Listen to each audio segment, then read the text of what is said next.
नमस्कार welcome to my channel home style cooking Padmini Odia. आज आम तैयारी करबा कखारू डंकराई। आशा करछि रेसिपीटी आपण मानकु भल लागिबो। वीडियोटी को शेष पर्यंत देखिबा पई अनुरोध। रेसिपीटी भल लागिले वीडियोटी को लाइक करनियंतु। आम चैनल जदि केही नुआ लाइक सहित सब्सक्राइब निश्चिंत करंतु। सब्सक्राइब कला पे तीनोटी ऑप्शन आसीबो ऑल पर क्लिक करनियंतु। तेबे चलंतु देखिनबा आजिर रेसिपी कखारू डंकराई पई ने जिबा। दरकार अनुଯାयी कखारू शाग। प्रथमे कखारू शाग को भल भाव बाछि नबा। जिते सबू कषि पत्र गुड़िक अच्छी ताकू एमिति बाछि नबा। आउ जेते हल्का टिके बड़ पत्र अच्छी ताकू एमिति बाछि नबा। सेथिरे जो चेर भली थाए ताकू आमे एमिति बाछि नबा। कषि पत्र रे तो अधिक बाहरी न थाए, जो पत्र टिके बड़ साइज थाए सेथिरे एमिति देखा जाय थाए। तो एमिति आमे जिते सबू शाग अच्छी से सबू को बाछि नबा। बाछि सारला परे एबे आमे शागरे जो नाड़ थाए ताकू मध्य बाछि नबा। जिते सबू कषि अंश गुड़िक अच्छी ताकू आमे एमिति छोट छोट खंड करिकी काटी नबा। आउ जेते एमिति बुढ़ा अंश अच्छी से सबू को मध्य तार जो चेर थाए चोपा भली जो पतला अंश थाए ताकू आमे एमिति बाछि नबा। आउ से सबू को एमिति छोट छोट खंड करिकी काटी नबा। एमिति एठी देखंतु मो सबू शाग को बाछि नेछि। एबे आमे एही शाग को एमिति छोट छोट साइज रे काटी नबा। आपण याको जेते छोट करी काटी पारिबे भल हबो। तो एमिति एबे आमे सबू शाग को काटी नबा। काटी सारला परे आपण जदि चाहेबे याको हाथ रे एमिति घसी पारिबे। मो एठी एमिति छोट छोट खंड करी काटी नेछि। तो याको मो आउ अधिक घसुनी, जेहेतु शागटा कषि अछि तो याको अधिक आउ घसीबा को पड़िबनी। तो एबे आमे किछि नै जिबा परिबा। तो परिबा रे एठी मु नेछि आलू, बैगण, कखारू आउ एठी मु नेछि तार नाड़। ए सब को आमे भल भाव रे धोई नबा। एमिति सेम प्रोसेस रे शाग को मध्य भल भाव रे धोई नबा। एबे आमे मसला तैयारी कर नबा। ता पई नै जिबा सोरिष 2 टेबल स्पून 2 बड़ चम्मच, गोटा जीरा 1 टेबल स्पून, गोटाए बड़ चम्मच, गोटाए लंका देके एबे आमे याको चिकन करी बाटी नबा। एबे गोटे कढ़ाई नै जिबा। कढ़ाई रे दे देबा रिफाइन ऑयल 4 टेबल स्पून। तेल को भल भाव रे गरम हवा पई दबा। ता छड़ा एठी मु नै जेछि किछि कड्डी। कड्डी एठी ऑप्शनल, आपण जदि चाहेबे स्किप करि परिबे। तेलटा भल भाव रे गरम हे गला परे एथिरे दे देबा गोटा सोरिष हाफ टी स्पून। सोरिष को भल भाव रे फुटेवा पई दबा। सोरिषटा फुटी गला परे एथिरे दे देबा धोई के रखाइतबा कड्डी। कड्डी जदि आपण दउछन्ते ताले हल्का टिके याको भाजी नबा। कड्डी भाजी हे गला परे एबे आमे एथिरे बाटी के रखाइतबा गोटा जीरा सोरिष बटा को दे देबा। एबे आमे याको हल्का 5 मिनिट पई भल भाव रे कसी नबा। बेसी समय याको भाजीबानी नहले ये पिता लागि थाए।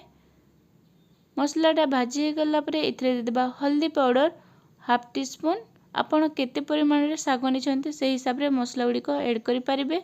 स्वाद अनुसार लूण देके याको पुणी भल भाव रे मिक्स कर नबा।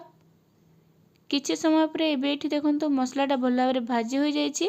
एबे आमे एथिरे काटी के रखाइतबा परिबा गुडी को दे देबा। परिबा गुडी को दे सारला परे एबे आमे ए सब को भल भाव रे मिक्स कर नबा मसला सहित।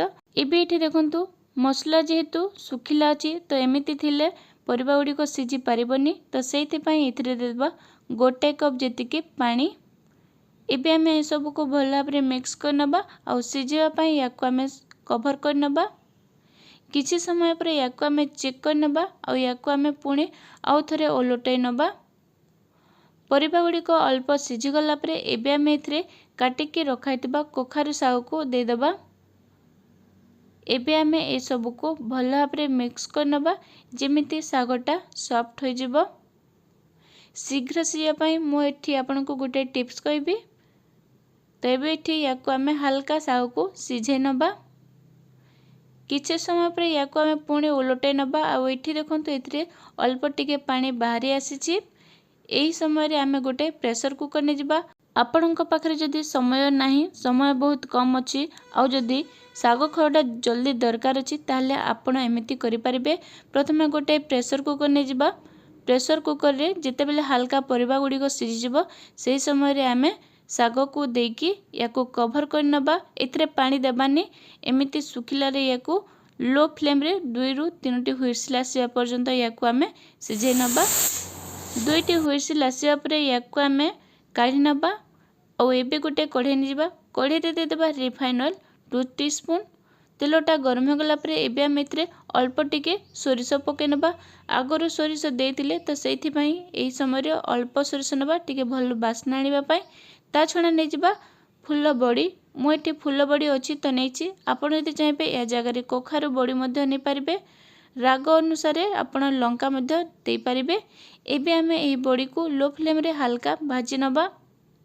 बड़ीटा भल भाव में भाजी हो गला परे एबे आमे इतरे गोटाए मीडियम साइज रो पियाज को काटिकी दे देबा। मु एठी आगरु रसुण देबा पई भूली जाइतिली। सोरिष फुटी सारला परे रसुण निहाती पकांतु। रसुण देथिले बहुत भल बास्ना आसी थाए।